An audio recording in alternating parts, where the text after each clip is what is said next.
So a bit of a disaster. The paint that I baked onto this cover didn't stick at all. So dripped a little bit of petrol on it and the paint started to sort of just wash off really. So carried on with the petrol, pulled it all off, and I've now edge primed it, left it for 24 hours, and I'll repaint it. So yeah, listen, if you don't bake it at like at least 200, maybe more, the paint won't stick. I mean, I was baking it at like 150, 180, but I was kind of limited as to where I could bake it. So yeah, unless you got like the proper facilities to do like baking paint, I would suggest maybe just using normal automotive paint, because apparently the covers don't really get much over 100, because obviously then you've got your oil cooling and your water cooling. So I'm going to give it a try with normal automotive paint, and hopefully that sorts the problem out. Okay, welcome to this week's episode. This week we are going to do a bit of a push and try and get this bike as close to complete as possible. Like I said, I have to redo the cover, which is just a bit of a joy, but these things happen. And yeah, so I'll get that painted. I'm just trying to warm up the old shed here so that the paint isn't too cold. I've also put the tail section back on the bike with the wiring all sorted. Then what I will do is the tank, get that back on, radiators, get them back on, and then the exhaust is getting there. I've put the cover back on the side. I don't know if you can see in this low light. Put the cover back on, clamped up, ready to go. So that's all good to go. But yeah, so we'll try and push hard this week and get this all sorted, because my situation has kind of changed a little bit. So if it does change, then what I'll do is I'll update you as I go. But for now, we will just carry on as if the game plan is still the game plan, and then yeah, kind of work it out like that. Okay, today we will be putting the newly painted clutch cover back on, new gasket, and then yeah, get all the bolts and everything back in. And then what I'm planning to do is just to fill it up with some cheap oil, run it before I do a proper service, so the cheap oil can just clean out everything. And then once I've run it for a bit, I will drop that oil and then put new filter, new oil. So that's the current plan. Get that cover back on, because then we can move on to exhausts and then finally radiators. So that's where we'll be at. First things first, I'm going to put the clutch lever back on. Kind of slots in like so, and then you've got to put the spring on that way around, so that goes in there, whilst adjusting obviously the lever to be in the right place. So I'll put it in because I'm going to need two hands for this, and then once I've got it in, I will show you how it goes. Okay, so there's a close-up of the spring in. Goes that way around, and then obviously on top it's now spring loaded to return the cable. And then we need to put in the little plunger, which goes in the middle there. Right, and now it's ready to put the gasket back on and reinstall it. This is a new gasket. 9 quid for a little piece of green paper seems real excessive to me, but anyway, here's what it is. Put that in, get the nuts and bolts in, and then we'll get it to the right torque setting, and then we'll tighten everything up. Okay, for any of you that are interested, the torque settings for that cover is 12 Newton meters. What I like to do is just make sure the torque wrench is actually working. So I just stick it in the vise.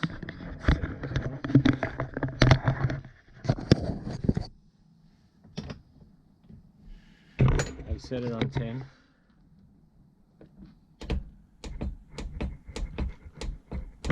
Just to make sure, because I've had torque wrenches in the past where you think, oh, okay, we set at the right torque setting, and then you get to cranking it up and it's actually not torquing anything at the right setting, and then we end up snapping a bolt. So I'll do these up at 10, and then I'll lift it up to 12, and then that should finish it off.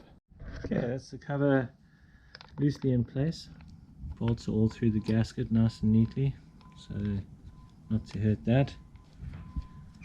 And then I don't think you need to, but what I'll do is I'll just start on one side and work my way around as if you were tightening a head down, but not sure it's necessary, but we'll do it like that anyway.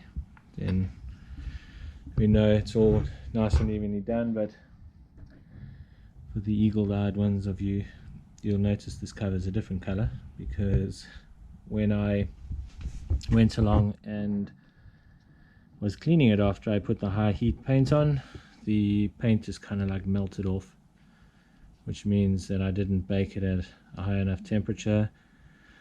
So I stripped all that paint off again, and I've done it now with automotive paint. So that's kind of what it looks like now. I think it's come out pretty good. It's a fairly close match to the engine, and yeah, should be alright. So I'll tighten all these up, then I'll get the cable back in, sits over there, and then we can crack on. Okay, that's the gasket on. It's a little tight around these dowels, but I assume it's just to hold it in position. So that's back on, and I will now basically just put the cover back on.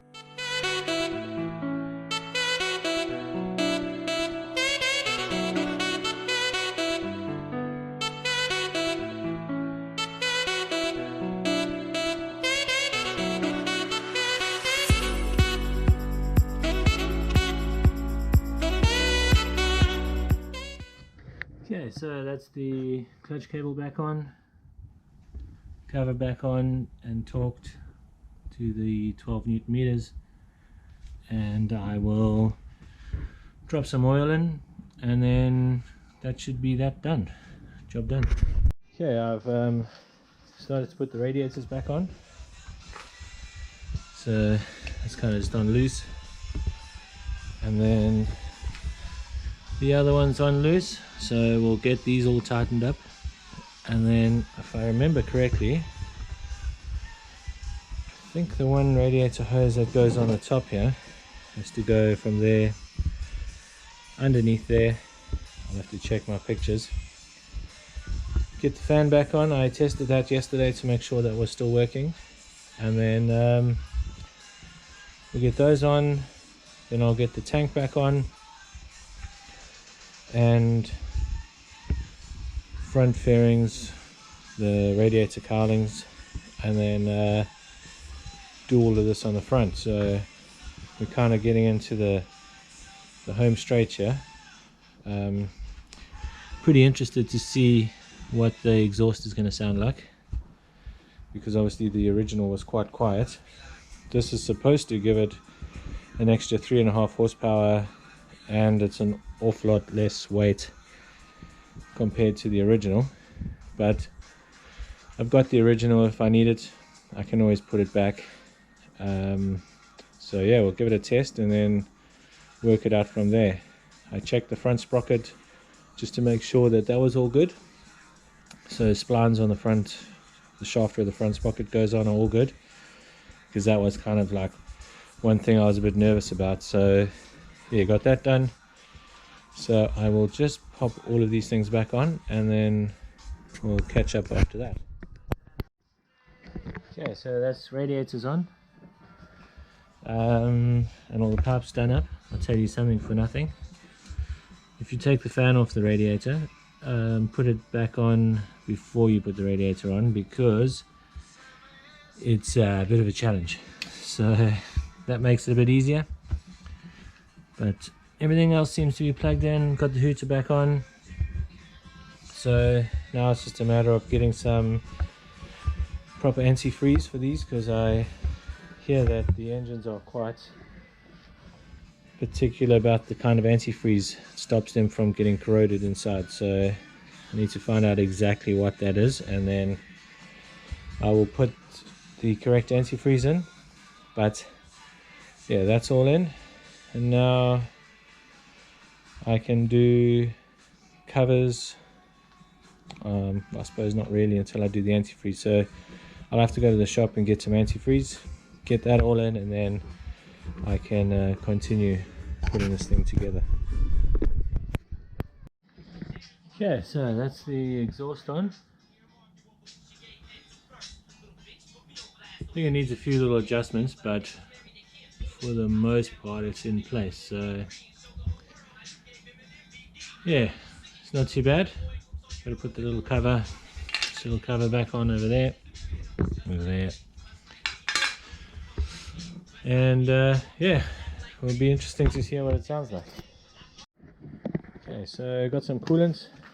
According to this, it is good for Honda motorbikes.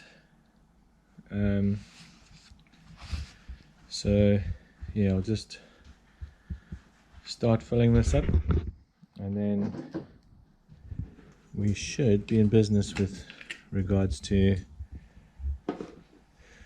having that all done, and then we can put the tank on. Right, after much fighting, we got the tank back on, which is looking good. Not the most easiest convenient thing to remove if you've got big hands. I don't know if it's just the way this one is, but yeah, it wasn't all that simple, but it's back in, the lines are hooked up, and I'll also stick some engine oil in, and then I will see if she'll fire up. Okay, so that's oil in, coolant in. Oh, false start here. Need to connect the battery first, otherwise we ain't doing any of that. 1 second. So we shall see how this goes. Okay. Now, let me do up the battery properly. In my rush here, I'm jumping the gun. So give me 1 second. Right, battery on properly. It's on run.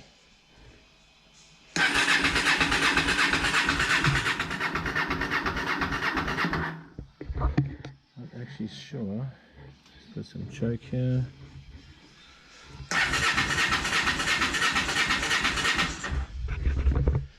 I'm not sure if the tap is on, but we'll turn it that way. Maybe that'll do the difference.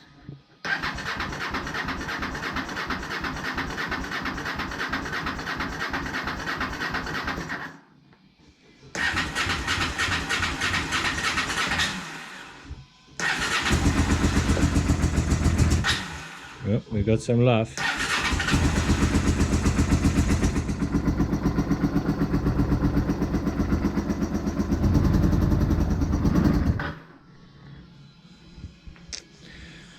So it lives, but sounds a bit muffled for some reason.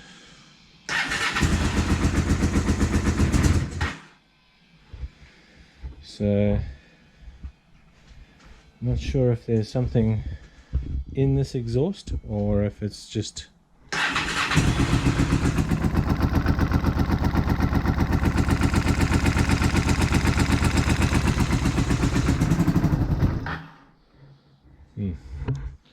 Right, out. I'll have to do a little investigating because it doesn't sound like it's breathing all that good for some reason.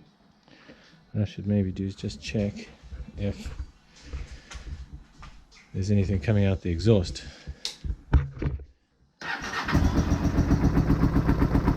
There's gas coming out of the exhaust, so I'll have to just